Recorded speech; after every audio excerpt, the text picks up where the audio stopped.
Hay miradas que no se devuelven. Hay ojos que no observan. Eligen.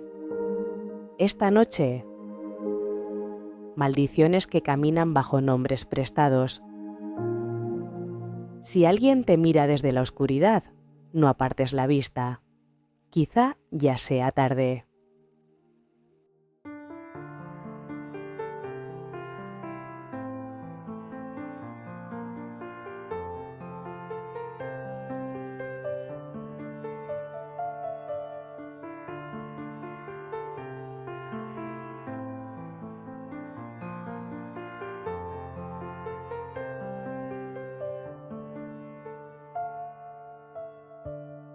Los mitos y las leyendas son historias que se transmiten de generación en generación a través de la tradición oral. Son historias que nos hablan de los orígenes del mundo, de los dioses y de los héroes, de los peligros que acechan a la humanidad y de los valores que debemos seguir.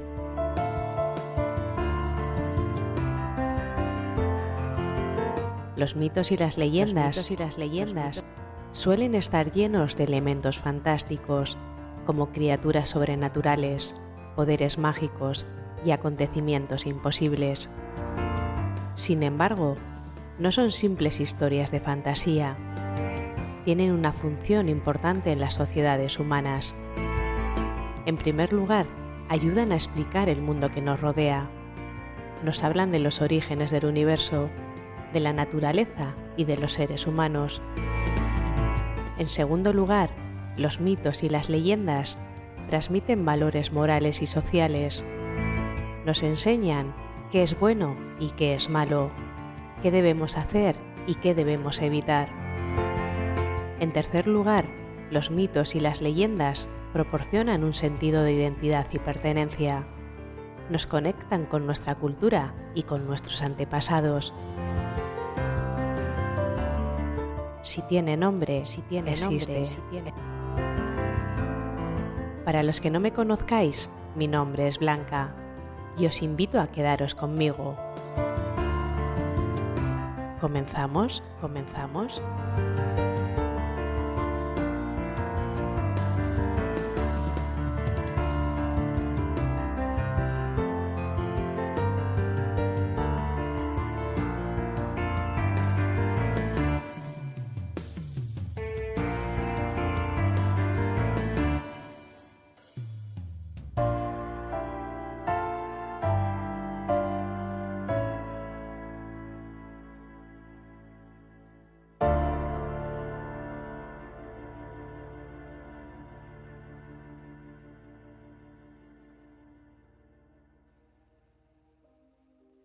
El monasterio quedó sin campanas cuando el hierro se agrietó de frío.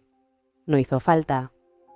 Desde entonces lo marcaba todo un silencio espeso, el mismo que acompañaba al monje que jamás levantaba la cabeza. Llevaba una venda húmeda sobre los ojos. La cambiaba 3 veces al día, como si eso contuviera un incendio. No rezaba en voz alta. No tocaba a nadie. Caminaba contando pasos para no perderse por los pasillos. Decían que años atrás había sido vidente y que su don se le pudrió en las manos. Miró a un peregrino y el hombre no despertó al día siguiente. Miró a un perro y el animal dejó de ladrar para siempre. Miró el espejo del refectorio y el cristal amaneció con una grieta en forma de párpado. Nadie supo si era casualidad o castigo. Él, sin embargo, dejó de mirar. Una noche de invierno, una muchacha llegó con fiebre. Había cruzado el bosque con la nieve hasta la cintura. El abad pidió auxilio. El monje de los ojos vendados fue quien la oyó primero, porque sus pasos evitaban las tablas flojas. La muchacha temblaba y olía a humo. El monje alzó las manos, tanteando el aire. La fiebre se pegaba a la piel como un animal. Mientras los otros buscaban mantas, el monje quedó a solas con ella. Escuchó el rumor de su respiración quebrada y un llanto que venía de más lejos que la garganta. La venda goteaba. La tela rezumaba un calor extraño, como si supiera el riesgo. Él no veía, pero percibía la presencia de la maldición, igual que se siente una corriente bajo una puerta. Había aprendido a mirar sin ojos. Contaba latidos, oía la sangre, olía la culpa. Allí, junto a la muchacha, comprendió que la fiebre no estaba en su cuerpo. Era una mirada pegada sobre ella, clavada desde algún lugar del bosque. Una mirada que no había nacido en ninguna cara humana. El monje desató un extremo de su venda y lo sostuvo sobre la frente de la muchacha. No pronunció palabra. El paño absorbió algo que no era sudor, un brillo helado, un peso de vidrio. La muchacha suspiró y el aire se volvió respirable. A la mañana siguiente, el abad encontró la venda convertida en un objeto duro, como sal petrificada, y al monje sentado con las manos en el regazo. Nadie se atrevió a retirarle la tela. Nadie se atrevió a preguntar cómo era su mirada detrás. Se enterró la venda en el huerto, bajo las raíces de un manzano que nunca dio fruto. Años después, la tierra escupió aquel paño endurecido tras una tormenta. Los frutos del manzano brotaron negros. Quien probó uno, soñó con ojos abiertos bajo el agua y amaneció con la lengua dormida. La maldición no se había ido al bosque, aprendió a germinar. Desde entonces, en el pueblo nadie mira a las ramas cuando el viento está quieto.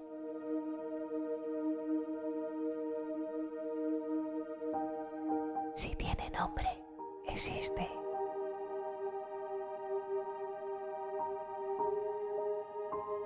En la casa de adobe, cada cuadro tiene los ojos raspados.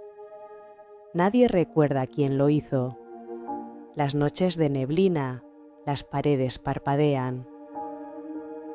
En la charca, bajo el puente, un niño agacha la cabeza para beber. El agua devuelve su rostro con un par de ojos más, alineados sobre la frente. Sonríe sin darse cuenta. A la mañana, alguien falta en la escuela. En el mercado, una anciana vende espejos empañados que no se limpian nunca. Quien se mira en ellos aprende a ser visto por alguien que no está. El pueblo evitaba el estanque cuando la superficie no temblaba. El viento podía arrastrar hojas, el canto de las ranas podía cortarse de golpe. Nada importaba. Si el agua amanecía lisa, nadie bebía de ahí. Decían que un niño jugaba debajo, como pez de cristal, y que su reflejo elegía a quien le devolviera la mirada. No era un niño vivo ni un muerto exacto.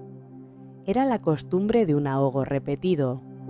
Se decía que lo habían tirado al estanque junto con una piedra en los bolsillos, no por maldad, sino por miedo a los rumores de guerra. Menos bocas que alimentar. La historia cambió de dueño con los años, pero el agua no olvidó.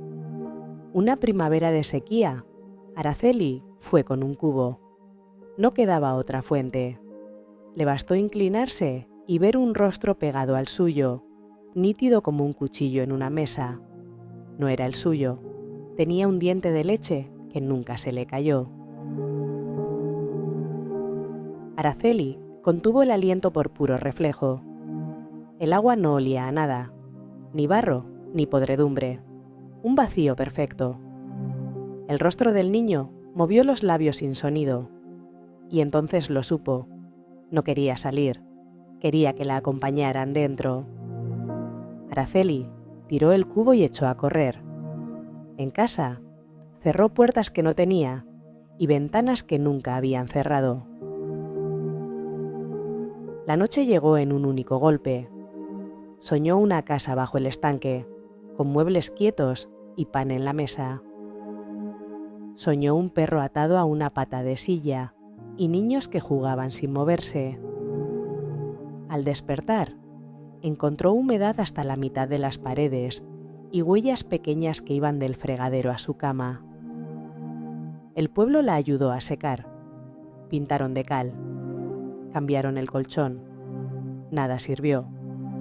Cada amanecer de agua quieta, Araceli amanecía con algas en el pelo y una moneda antigua en la palma, como peaje. Cuando por fin se fue del pueblo, dejó la casa abierta. El estanque entendió la invitación. Ahora nadie vive allí. La casa respira como una garganta. En la cocina, sobre la madera, alguien sigue contando monedas con dedos mojados. Si te acercas a mirar por la ventana, el cristal te devuelve tu cara con una piel de agua y una edad que no es la tuya. Si parpadeas, ya has aceptado. Si tiene nombre, existe.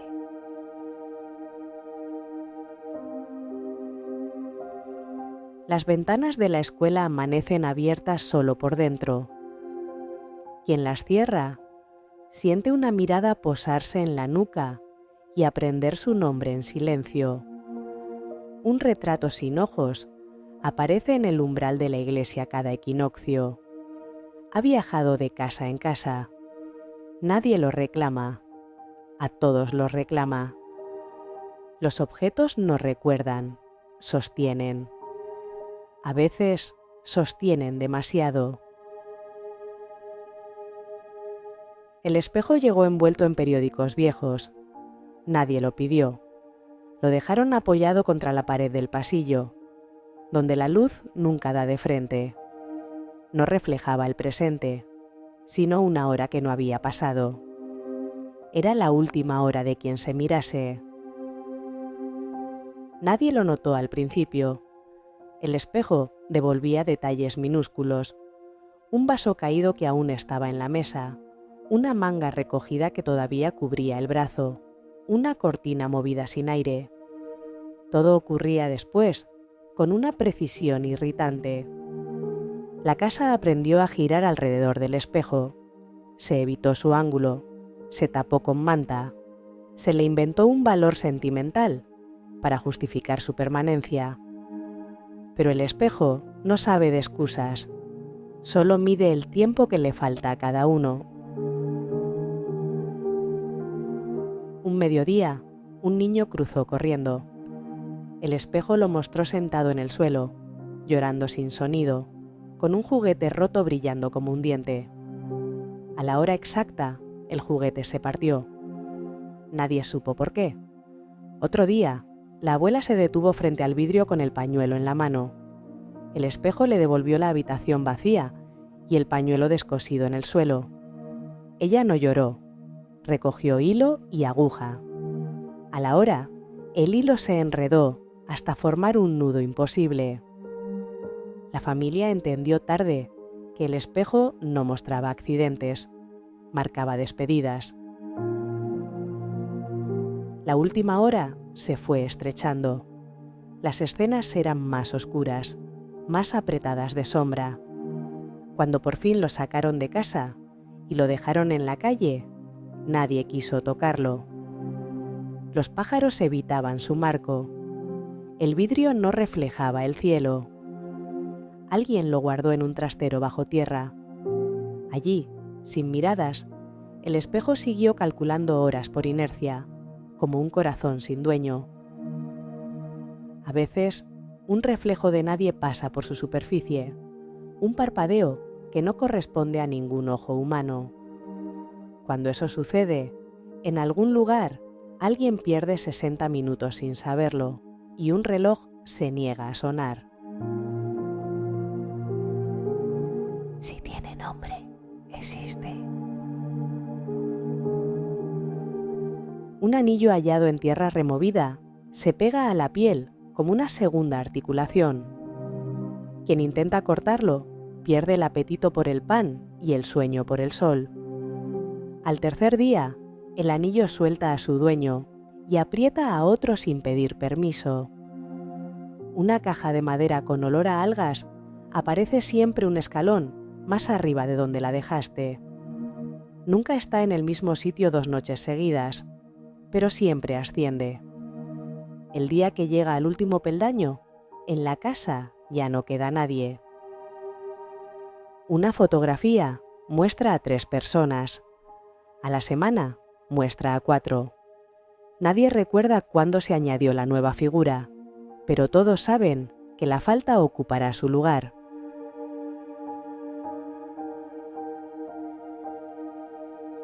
En la ciudad vieja, una biblioteca pública guardaba un catálogo que no figuraba en ninguna guía. Libros prestados que nunca volvieron. El encargado decidió escribir sus títulos en un cuaderno para recordarlos. Al cabo de un año, descubrió que algunos habían regresado solos, sin sello, sin rastro, tibios aún, como si los trajesen de la mano. Había, además, objetos que nadie había prestado: un pañuelo que olía a tierra húmeda, una carta doblada con un nombre que no pertenecía a ningún lector, un vaso con marcas de dientes. Cada cosa regresaba a un estante que no existía la semana anterior, como si la biblioteca se fabricara su propia memoria. Un viernes apareció un libro sin portada. No tenía páginas, tenía espejos finísimos pegados entre sí. Se abría como una herida, devolviendo fragmentos de quien lo tocaba. El encargado, hombre práctico, lo guardó en una caja. Esa noche oyó pasos entre los pasillos y el sonido claro de hojas que no existen. El sábado encontró el libro abierto en la mesa de lectura. Sobre su superficie, una escena. Un pasillo idéntico al de la biblioteca, con una figura borrosa que avanzaba hacia la mesa. Alguien lo estaba leyendo desde dentro. El encargado cerró el volumen con cuidado, pero cada vez que lo intentaba, el libro se abría un poco más, como una boca que aprende a pronunciar. Comprendió entonces que la biblioteca no custodiaba objetos, acumulaba deudas. Todo lo que regresa exige que alguien se quede en su lugar. A la semana, el encargado no llegó a abrir. La puerta de la biblioteca se encontró entornada y el libro sin páginas ocupaba su silla. Desde la calle, si se mira por el cristal, puede verse, a veces, a un hombre quieto en la penumbra que gira la cabeza muy lentamente, como si escuchara pasos que nadie más oye. No está dentro ni fuera, está devuelto. Si tiene nombre, existe. Una madre guarda agujas en una caja de lata. Cada aguja que usa desaparece. Cada aguja que desaparece aparece clavada en el dobladillo de una sábana que aún no ha cosido. Hay palabras que no nombran, convocan, otras atan. Algunas te aprenden y te repiten cuando duermes. El poeta buscaba un sonido que no existía. No quería significado, quería un filo. Pasó semanas tachando sílabas, juntando restos de idiomas que no conocía, probando combinaciones como quien intenta una llave en una puerta equivocada. Una madrugada encontró la vibración justa, una palabra que talló con lápiz sobre el margen. Cuando la pensó por segunda vez, el aire de la habitación se tensó como una cuerda. La palabra no sonaba dentro del pecho como las otras. Era más fría. Tenía una especie de borde. No la dijo en voz alta. No hizo falta. Bastó escribirla con tinta para que la lámpara parpadeara, para que el reloj rechinara en un segundo, que se negó a pasar. El poeta la miró sin leerla y empezó a sentir un vacío detrás de los ojos, como si algo se hubiera parado en seco para escuchar. Con los días, la palabra se fue copiando sola en papeles donde no estaba. apareció sobre la cuenta del café, en la cita de un libro, en el margen de un periódico que hablaba de otra cosa. Donde estaba escrita, una línea de vida se torcía, un dependiente tropezaba, una anciana se olvidaba de su nombre, un perro dejaba de responder a su llamada. El poeta decidió quemarla, encendió una cerilla y la acercó al papel. El humo olió a metal mojado. Al terminar, no quedó ceniza, quedó un brillo oscuro que no tocó el suelo, una especie de ausencia con peso. El poeta entendió tarde que no se destruye una palabra que no tiene dueño, se la libera. A partir de entonces, cuando caminaba por calles estrechas, podía sentir que alguien pronunciaba en silencio esas sílabas sin letras detrás de su nuca. Cuando dormía, soñaba bocas que intentaban articularla y se descomponían en silencio. No volvió a escribir, aprendió a no pensarla, pero la ciudad aprendió a pronunciarlo todo por él. Las placas de las calles, las matrículas, las etiquetas.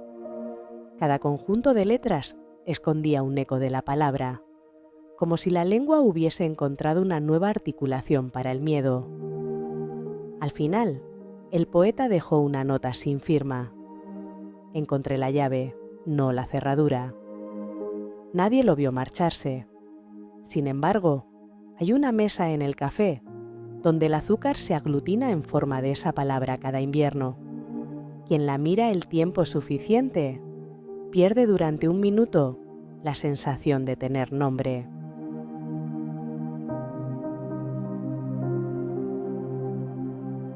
Una oración antigua pide luz y concede sombra. Quien la aprende a medias abre una puerta completa. Un número repetido en sueños se pega al vidrio del baño cada mañana. No es teléfono, es turno. Cuando te toca, la casa respira distinto. Un nombre escrito en la pared de un pasillo no pertenece a nadie vivo. Sin embargo, la cal se humedece cuando alguien con ese nombre pasa cerca. El libro estaba cosido con hilo grueso y cubierto por una piel sin poro. No tenía autor ni índice. Las páginas eran finas, pero pesaban. Quien lo abrió sintió frío en los dientes. Al principio, las frases eran inocuas, aunque parecían transcribir pensamientos que el lector no se había concedido. A la tercera página surgieron instrucciones veladas, como esas recetas que ocultan un ingrediente bajo una metáfora. A la 10ª, la sintaxis se inclinó. Las palabras empezaron a funcionar como bisagras. Cada oración abría otra cosa que no estaba escrita. Hubo quien intentó leerlo en voz alta para romper el hechizo de la lectura silenciosa. Las primeras sílabas salieron con normalidad. La cuarta se quedó a mitad de garganta y el lector tuvo que toser con fuerza. La 9ª pareció arrastrar un hilo dentro de la boca, como si estirara de algo atado al paladar. Nadie llegó a pronunciar una página completa. Descubrieron después que el libro no quería ser leído, quería ser oído. No oír la voz, sino el acto. Un susurro bastaba, un roce de aire bastaba. Los párrafos reaccionaban al simple intento y se copiaban sobre superficies cercanas, como vaho que escribe. Cuando por fin lo guardaron bajo llave, el libro perdió peso. No era más liviano, era más vacío. Le faltaba a alguien. No tardó en encontrarse. Al cabo de un mes, las paredes de la casa mostraron líneas en relieve bajo la pintura. Se podían palpar con las yemas, como cicatrices que escriben. Quien pasaba el dedo por ellas aprendía a repetir la cadencia. Entonces comprendieron que la maldición no era el texto, sino la voz que el texto exigía. Desde ese día, la casa pide que alguien lea, no para entender, para rendirse. Si nadie lo hace, las persianas se suben solas en noches sin luna y las plantas se giran hacia esquinas que nunca tuvieron luz. Al final, una de las ventanas quedó abierta en invierno. A la mañana, el libro no estaba. La casa dormía con la boca entreabierta. A veces, aún se la oye pronunciar una palabra que no figura en ningún diccionario, como si practicara. Si tiene nombre, existe. Una carta llega en blanco. Nadie la escribió. Cuando se guarda entre páginas, las palabras del libro elegido se desordenan a su alrededor. La carta aprende el tono del dueño y más tarde lo repite contra él. Hay maldiciones que no se heredan, se esperan. Los apellidos son jaulas que a veces nacen con el pájaro dentro. En la familia de la Casa de las Pérgolas, a los primogénitos se les colocaba una moneda en la boca al morir. Era una pieza sin cuño que pasaba de generación en generación, lisa por los dedos, tibia como si nunca se enfriara del todo. Decían que con esa moneda se pagaba un peaje que no todos debían cruzar. Nadie recordaba el origen de la costumbre. Se obedecía. Cuando la bisabuela murió, la moneda ardió un segundo entre los dientes y dejó un aroma a menta y hierro. Cuando murió el abuelo, la moneda no quiso quedarse en su boca.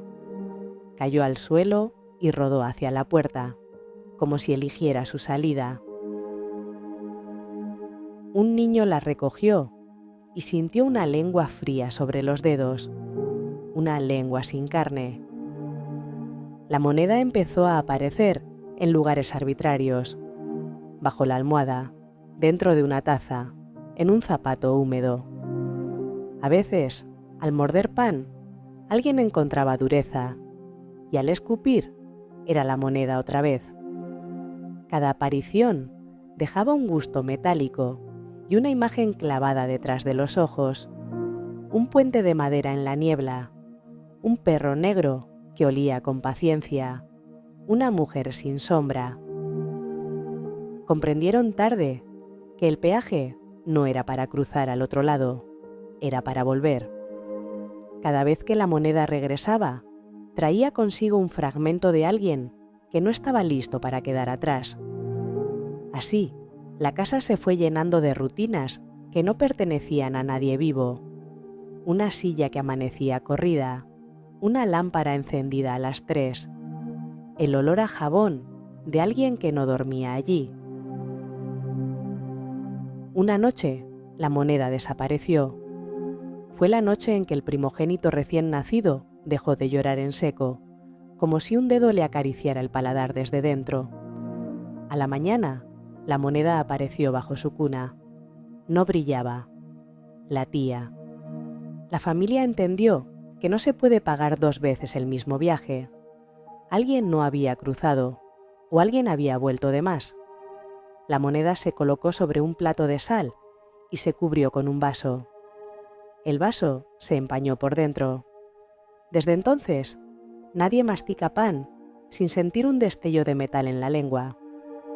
Nadie habla de peajes, nadie pronuncia la palabra volver en esa casa sin que el bebé sonría sin motivo.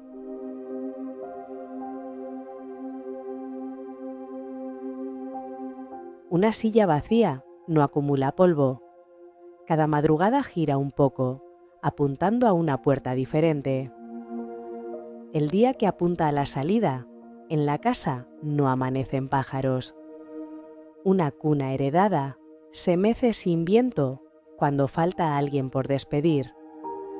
No arrulla, cuenta.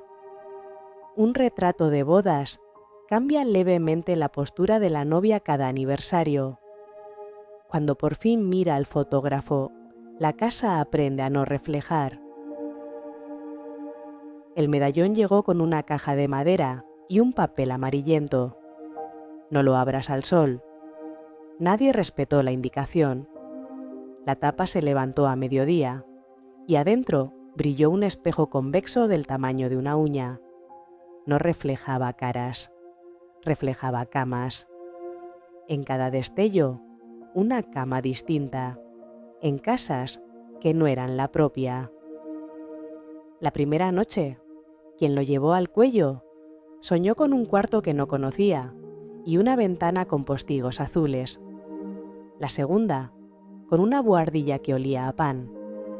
La tercera, con una habitación sin luz, donde la pared respiraba. A la cuarta, amaneció con migas en la almohada. El medallón no mostraba el pasado de la familia, prestaba sueños ajenos, emparejando la respiración de quien dormía con la de desconocidos. Durante semanas, los habitantes de la casa despertarían con huellas de humedad en las sábanas, arena en los pies, olor a aceite de máquina en el pelo. Al principio, la extrañeza divirtió. Luego, alguien soñó un incendio que dejó en la garganta un humo inexistente. Al día siguiente, un vecino contó una catástrofe lejana que coincidía con los detalles del sueño. El medallón apuntaba a camas que habían visto más de lo que querían recordar. La familia decidió guardarlo de noche y usarlo solo para fiestas, como si fuera un adorno. No sirvió. El objeto había reinterpretado la casa como un dormitorio más en su repertorio.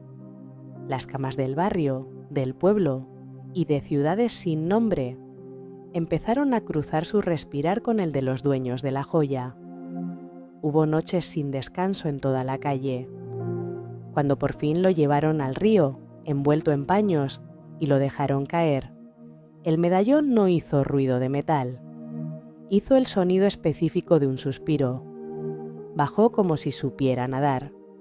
A partir de entonces, los que dormían cerca de la ribera soñaron con camas vacías que goteaban. Solo alguien, que no quiso decir quién, dejó de soñar para siempre. A veces se lo ve caminando por las noches, con ojos que no parpadean, como si no tuviera párpados en su mundo. Si tiene nombre, existe. El testamento incluye un objeto tachado con tinta. Cuando se acerca la hoja al fuego, la palabra aparece, pero lo hace escrita del lado que toca la mesa. El papel no aprende al lector, lo enseña a la mesa. Toda maldición necesita un cuerpo y una costumbre. Cuando falta uno, fabrica el otro. Siempre queda alguien para cargarla. A veces, te elige por escuchar historias. Dejad que os narre mi relato final. Desde niño, el hombre sintió que su nombre hacía eco 2 veces. La primera era suya. La segunda llegaba con un retraso imperceptible, como si lo repitiera una pared con memoria. Creció aprendiendo a hablar bajo, para no despertar a la otra voz. Supuso que era imaginación, hasta que las cosas empezaron a darle la razón. Cada documento que firmaba aparecía duplicado a los pocos días, con la tinta un poco más fresca y una fecha levemente distinta. Cada foto que se tomaba generaba otra, donde su sombra estaba inclinada en sentido opuesto. Cada huella que dejaba en el suelo tenía una gemela medio paso atrás. Comprendió que cargaba una maldición vieja como un hábito. Alguien, en algún punto de su sangre o de su historia, había decidido no morir del todo.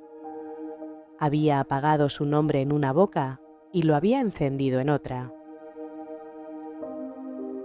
El hombre intentó romper el ciclo con gestos pequeños, escribir al revés, caminar descalzo, pronunciar su nombre sin vocales. Los ecos aprendieron más rápido que él. A la larga, entendió que el truco no estaba en negar, sino en vaciar. Empezó por abandonar objetos.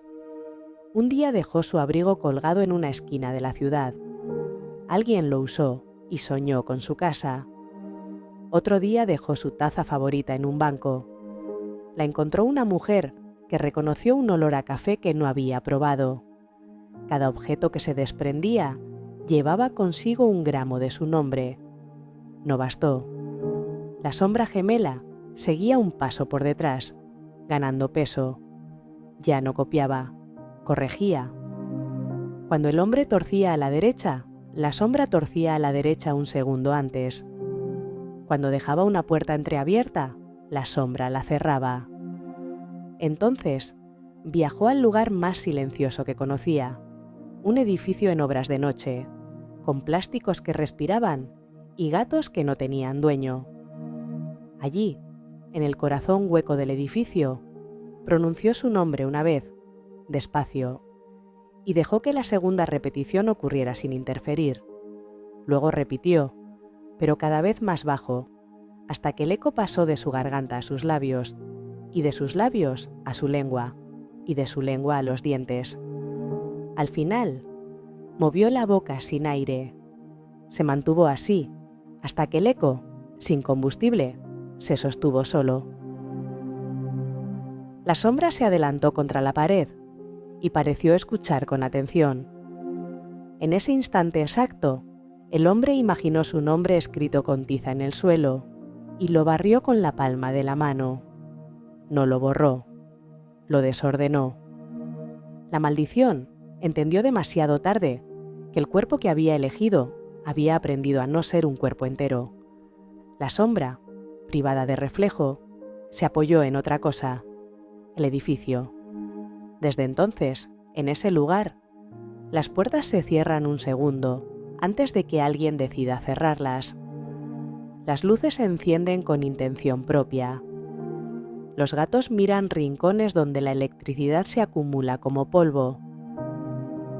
El hombre siguió viviendo con un nombre más leve, como un abrigo sin botones. Dejó de duplicar papeles. Su foto ya no tenía gemela. Pero a veces, cuando entra en un ascensor y las puertas casi se cierran y vuelven a abrirse, entiende que la maldición no desapareció. Encontró a quien pasar. Se dice que basta con escuchar ciertas historias durante demasiado tiempo, con demasiada atención. Se dice que un oyente puede confundir su respiración con la de un relato y permitir que algo cruce. El hombre sabe que esa es la última jugada, dejar la historia abierta para que alguien, en algún lugar, la termine con su propio nombre. La maldición no mata, habita. Si tiene nombre, existe. Un viajero escuchó hablar de una estatua que duplicaba a su dueño en piedra. Creyó que destruirla rompería todas las cuentas pendientes. Encontró el santuario bajo tierra, arrancó la estatua de su peana y la arrastró hasta la luz. En el trayecto, el mármol se calentó bajo sus manos. Al colocarla sobre la tierra, la estatua no lo retrataba a él, sino a alguien a quien nunca había visto. La maldición no se alimentaba de semejanzas, sino de intención. Cada golpe que dio a la piedra abrió grietas en lugares sin piedra. Cada martillazo hizo polvo un recuerdo ajeno. Cuando por fin la estatua se vino abajo, el viajero sintió alivio y fue a lavarse las manos en un río. Al mirar el agua, vio su rostro alterado por la corriente. No supo decir si era más joven o más viejo. Sí supo que no respondía a su nombre cuando se lo dijo por dentro. Desde entonces, el pueblo donde estaba el santuario perdió un hábito. Nadie recuerda cómo se llamaba antes. Tienen calles, casas, animales. Tienen canciones. Les falta un número. Si un forastero se los pregunta, todos miran al mismo punto y callan. Alguna noche, al cruzar por allí, el viajero comprende que destruyó un espejo que sostenía su propia cara. Y sigue andando, porque detenerse sería admitir que la estatua aún está de pie en el lugar al que mira.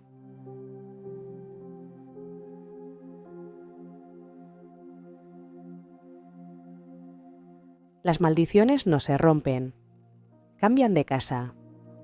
Esta noche, las historias han circulado como sangre en cuencos prestados. Si sientes que alguien te observa desde la palabra que estás pensando, no la pienses 2 veces. Si una puerta se cierra antes de tu mano, no es el viento. Si, al apagar la luz, una segunda respiración busca tu ritmo, recuerda, quien escucha comparte. No vuelvas a mirar el vidrio oscuro del cuarto hasta el amanecer. Evita pronunciar lo que no tenga dueño. Y si mañana encuentras en tu mesa un objeto que no recuerdas, no intentes saber de quién era.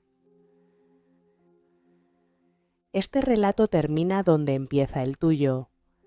Apaga la voz. Deja que la casa elija en qué habitación te echa de menos.